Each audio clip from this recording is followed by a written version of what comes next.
This is kitten Kiki, and look at her, very funny. She climb very high. She climb up her very high. Wow.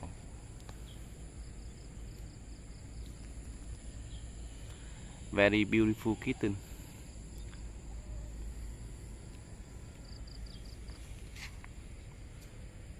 She run very fast and very confident and very happy.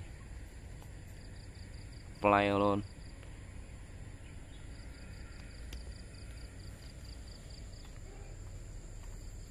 Where is she going?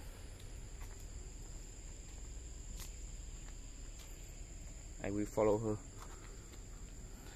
This kitten Kiki there on stair. She on stair and playing with iron door. Why are you so noisy? Kiki? Kiki?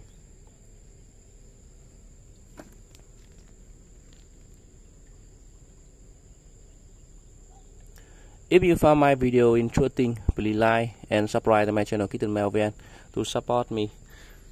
Các bạn xem video thấy hay thì hãy cho mình xin một like, đăng ký kênh của channel Kitten VN nhé.